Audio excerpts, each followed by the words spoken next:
ሰላም ለእናንተ ይሁንላችሁ ውድ የጂሰስ ቲቪ ኢትዮጵያ ተመልካቾቻችን በመላው ዓለም ያላችሁ ዛሬ የመንግስቱ ወንጌል ዓለም አቀፍ ቤተክርስቲያን የቦሌ አጥቢያ ከግንባታ በፊት የሚከናወኑ የመጀመሪያው ፕሮሲጀር ማለትም የአፈር ምርመራ ስራ የምናከናውንበት ጊዜ ይሆናል። ከከተማው በሚገኙ አማካሪዎች የተሻለ የአፈር ምርመራን ከሚሰሩ ድርጅቶች ጋር በመገናኘት እንዲህ አይነት ዘመናዊ የሆነውን የቤተክርስቲያናችንን ህንጻ ሊሸከም የሚችል የአፈር ስታንዳርድ እንዳለን እንዲሁም ደግሞ መኖሩንም ለማረጋገጥ የሚጀመር የሚሰራ የአፈር ናሙና የሚወሰድበት የመጀመሪያው ፕሮሲጀር ነው። ውድ እግዚአብሔር ቤተሰቦች በሙያተኞች ቋንቋ ይህ የአፈር ምርመራ ሂደት የሚያስፈልግበት አንዱ ምክንያት በዚህ ያለውን ህንጻ መሸከም የሚችል አፈር ነው ወይ ያለው፣ በዚህ ያለውን ዘመናዊ ህንጻ መሸከም የሚችል ካፓሲቲ ያለው ወይ የሚለውን ምርመራ ጥናት ይደረጋል። ይህ ምርመራ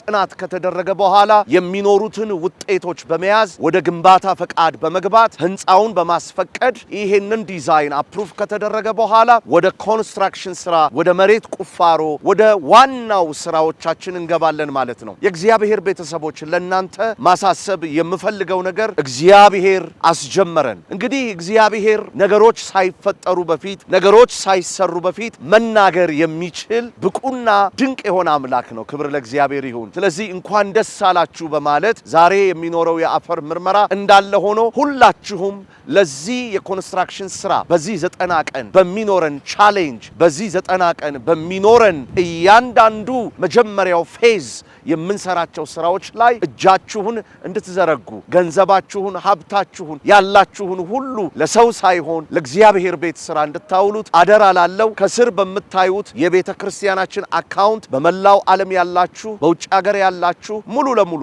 የፔፓል አገልግሎት አለን። እንዲሁም ደግሞ ዜል አገልግሎት አለን። በአሜሪካን ሀገር አካውንት አለን። እንዲሁም ደግሞ በኢትዮጵያ ላላችሁን ደግሞ ወደ ኢትዮጵያ ለመላክ የምትፈልጉ ደግሞ በኢትዮጵያም የቤተ ክርስቲያኒቱ አካውንት አለን። ስለዚህ ውድ እግዚአብሔር ቤተሰቦች የሥራ ሰዓታችን ነው። በዚህ የሥራ ሰዓታችን የ90 ቀን ቻሌንጅ ላይ የመጀመሪያውን የአፈር የሶይል ምርመራ ጀምረናል። ከዚህ በኋላ ዲዛይኑ አፕሩቭ ይደረጋል። አፕሩቭ ከተደረገ በኋላ መሬቱ መሸከሙ ይረጋገጣል። ከዛ በኋላ ወደ ቁፋሮ እንገባለን። ወደ መሰረት ማውጣት እንገባለን። መልካም የሥራ ሰዓት ይሁንላችሁ። እንነሳና እንገንባ። ክብር ሁሉ ለእግዚአብሔር ይሁን። ሰላም ለእናንተ ይሁንላችሁ። አሁኑኑ ልግስናችሁን አድርጉ። ወዳችኋለሁ። እግዚአብሔር አምላክ ይባርካችሁ።